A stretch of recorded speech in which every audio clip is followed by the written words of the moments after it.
c'est la guerre dans Jujutsu Kaisen Modulo. Dabura Karaba, le plus fort des Sumériens, est face au familier le plus puissant de la technique des 10 ombres, le général Makora. Dabura, tout comme Sukuna à l'époque, tient tête à Makora. Il comprend extrêmement rapidement le fonctionnement de sa technique. La puissance du Deskuntien dépasse l'entendement. Mais qui pourra venir à bout de cet adversaire redoutable? De l'autre côté, le combat fait rage entre Maru et Tsurugi. Maru décide de nous révéler sa technique occulte qui se nomme Chaos et Harmonie. Est-ce qu'un des petits-enfants Okotsu va survivre à ce massacre? Salut la team, j'espère que vous allez bien. On se retrouve aujourd'hui pour une nouvelle vidéo à propos de Jujutsu Kaisen Modulo. Les gars, c'est tellement fou ce qui se passe. On entre dans le pic de Modulo là. Dabura semble réellement être du niveau de Ryomen Sukuna. Son affrontement face à Makora me rappelle vraiment le massacre de Shibuya. D'ailleurs les gars, on va tellement bien manger avec la saison 3 qui arrive en janvier. Restez branchés. J'ai fait mon face reveal d'ailleurs. Merci pour tous vos commentaires positifs. Vous m'avez bien cheb. Pour revenir au chapitre, l'environnement est complètement ravagé à cause de l'affrontement de ces deux monstres. Tout le monde attend le retour de Yuji Itadori, qui est sûrement le seul qui pourrait vraiment vaincre Dabura. Tsurugi également face à un Maru à pleine puissance, et honnêtement je pense que ça va être très compliqué pour lui. Mais un détail du chapitre semble induire le retour d'un certain fléau de rang S, extrêmement puissant. En tout cas, si tu veux tout comprendre sur la suite de Jujutsu Kaisen Modulo, tu es sur la bonne vidéo. Comme d'habitude la team, je vous invite à liker, à vous abonner et à activer la cloche de notification pour ne louper aucune vidéo du très lourd arrive. Avant de commencer la vidéo, j'aimerais vous parler de comment je gagne de l'argent en jouant pendant mon temps libre. Vous voyez ça? C'est ce que j'ai gagné en jouant quelques minutes pendant que je bossais sur cette vidéo. Alors, pour ceux qui ne connaissent pas, Freecash, c'est une plateforme 100% gratuite qui te permet de gagner de l'argent réel juste en jouant à des jeux mobiles, en répondant à des petites enquêtes ou en testant des applis. Ils sont notés 4,8 sur Trustpilot, c'est l'une des plateformes les mieux notées et voilà l'interface. Là, je lance le jeu, je fais 2 missions, je reviens sur Freecash et bim, mes récompenses s'ajoutent directement ici. Pensez juste à bien activer le suivi de l'application, sinon vous serez pas crédité. Franchement, c'est trop simple. Tu peux jouer partout, dans le métro, entre 2 épisodes d'animé, et tu gagnes de l'argent réel. Tu peux retirer sur PayPal ou en carte cadeau, c'est propre. Si vous voulez tester, utilisez le lien en description ou mon QR code. Franchement, c'est le meilleur moment pour commencer parce qu'il y a un bonus de 5 € offert quand vous lancez votre première offre. Selon votre pays, l'interface peut changer un peu, mais le fonctionnement reste le même. Perso, je vais continuer cette semaine pour voir combien je peux accumuler. Rejoignez l'aventure là. Sans plus attendre, rentrons dans le vif du sujet.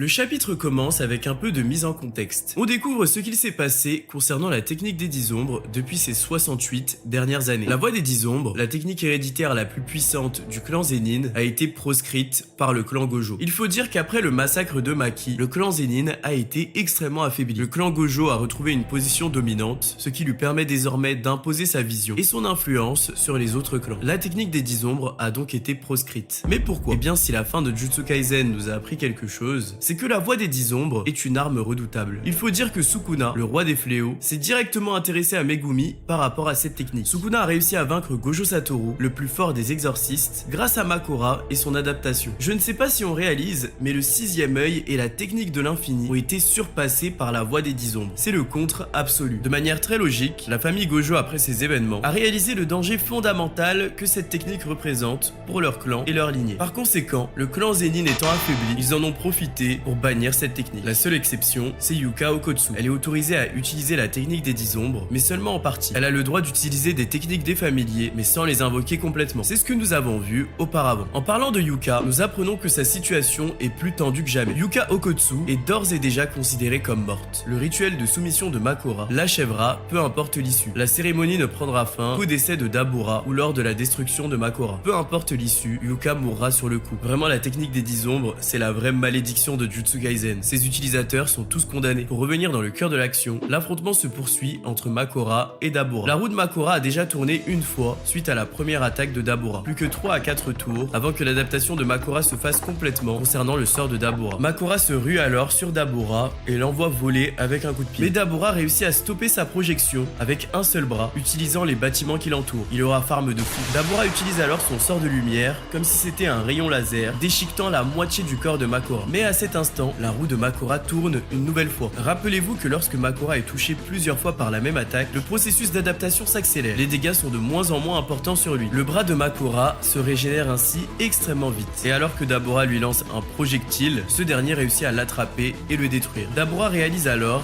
ce qui est en train de se passer. Il comprend que Makora n'est pas juste une marionnette incassable qui combat à la place de Yuka. Makora cache un réel pouvoir. Les familiers sont des créatures exclusives aux exorcistes sur Terre. C'est quelque chose que Dabura n'a jamais connu auparavant. Mais comme Sukuna à l'époque, Dabura semble comprendre très vite que Makora s'adapte à sa technique. On a quand même des planches magnifiques les gars. Je crois que je commence à préférer le style de dessin de Yuji, le dessinateur de Modulo. Regardez cette magnifique illustration. C'est une collaboration entre Yuji et Gege. Gege a dessiné les OG de Jutsu Kaisen et Yuji a dessiné la New Gen de Modulo. Franchement, c'est du pur art. De retour au chapitre, personnellement, j'attends beaucoup de Dabura. Il a été trop hype depuis le début pour flop devant Makora. On nous a dit qu'il pourrait détruire une nation. Il a été comparé à une arme nucléaire. Il doit nous montrer que devant Makora, il brille autant que Sukuna. Dabura utilise alors une nouvelle technique. Des masses de lumière se créent et elles se reflètent sur Makora. Cette technique déchiquette Makora instantanément. Makora réussit cependant à se régénérer et sa roue tourne une nouvelle fois. Plus qu'un ou deux tours et Makora sera complètement adapté à la technique de Dabura. Dabura passe alors à la vitesse supérieure. Il bondit sur Makora et lui envoie sa technique à bout portant. L'impact ravage littéralement tous les alentours. Tous les immeubles sont démolis. De manière très évidente, ça nous rappelle beaucoup l'impact de la flèche de Sukuna à Shibuya. Dites-vous que Dabura n'est même pas dans son extension du territoire. C'est une simple technique qui cause autant de dégâts. L'énergie de ce dernier est tellement élevée qu'elle ne disparaît pas directement. Elle reste au ciel, suspendue sans se dissiper. C'est à cet instant que Dabura comprend réellement ce qui se passe. Makora s'adapte à sa technique pour créer un contre. Maintenant que Dabura a compris la capacité de Makora, les choses sérieuses vont commencer. Quelles options s'offrent à lui? Dabura pourrait tenter de one-shot Makora en utilisant sa technique à la charge maximale. Il faut dire que Dabura ne semble pas avoir tout envoyé encore. Il reste très nonchalant durant l'affrontement. Il n'est pas du tout dans le même thème que Sukuna qui s'amusait face à Makora. Deuxième option, Dabura pourrait utiliser une extension du territoire. On ne sait pas si les Sumériens sont capables d'en déclencher une, mais ce qui est sûr, c'est que l'effet imparable du territoire permettrait à Dabura d'en finir avec Makora d'un seul coup. Dans tous les cas, étant donné les paroles de Oui concernant la solitude de Dabura, je ne pense pas que l'affrontement soit bientôt terminé. Dabura n'a pas eu d'évolution psychologique depuis le début. Il semble toujours s'ennuyer et être assez nonchalant. Honnêtement, j'espère que Yuji va faire son retour. Son arrivée pourrait complètement bousculer la situation et donner une chance de survie à Yuka. Yuji pourrait être celui qui sortira définitivement Dabura de sa solitude. Gege Akutami a réalisé le premier dessin officiel de ce à quoi Yuji ressemble aujourd'hui. Est-ce que ce ne serait pas un clin d'œil pour nous annoncer son retour? Dites-moi en commentaire vos idées et théories. Le chapitre se poursuit ainsi sur un autre affrontement, celui de Maru contre Tsurugi. Les deux épéistes s'affrontent, mais Tsurugi a l'avantage. Maru réalise la puissance de la restriction innée. Il se dit exactement les mêmes choses que Sukuna lors de son affrontement contre Maki. Tsurugi lors d'un affrontement est l'être le plus imprévisible du monde. Grâce à sa restriction innée, chacune de ses attaques est comme une attaque surprise. Rappelez-vous que même Gojo Satoru, alors qu'il a le sixième œil, avait du mal à suivre les attaques de Toji. Dans le même esprit, Maru n'arrive pas à anticiper les attaques de Tsurugi. Au-delà, Tsurugi réussit à rediriger l'énergie occulte de son objet maudit pour recourir à un sort. C'est donc un adversaire imprévisible qui réussit quand même à manipuler l'énergie occulte grâce à son objet maudit. Les étincelles de sa lame sont dirigées vers Maru à chaque attaque. Pour moi, le fait que Maru mentionne que Tsurugi parvienne à manipuler l'énergie occulte et des objets maudits n'est pas du tout anodin. Est-ce que ça n'annoncerait pas le retour de Rika? Tsurugi possède sûrement toujours la bague de Rika. Je ne pense pas que Yuka, vu son état actuel, soit en mesure d'invoquer Rika. Tsurugi, vu ses capacités, pourrait tout à fait le faire. Il réussit à manipuler l'énergie occulte des objets maudits. Rika est un fléau de rang S. Elle va sûrement être considérée comme un Kalian par Maru. Par conséquent, il ne pourra plus combattre Tsurugi. Je pense que c'est ce qui risque de se passer dans les prochains chapitres, surtout étant donné la puissance de Maru. Maru est en difficulté. Il n'a pas envie de combattre Tsurugi. Mais Tsurugi l'informe alors de son objectif. Il veut sauver sa petite sœur Yuka. Le seul moyen pour que Yuka reste en vie et que Dabura quitte la Terre. Comme pour la malédiction qui touche la sœur de Dabura, la portée du rituel de soumission de Makora ne devrait pas dépasser la planète où il est instauré. Par conséquent, si Dabura quitte la Terre, le rituel prendra fin. Mais Maru explique que Dabura ne retournera pas sur Sumeria. Dabura est inclus dans la malédiction de sa sœur. S'il retourne à Sumeria, ce serait trop risqué.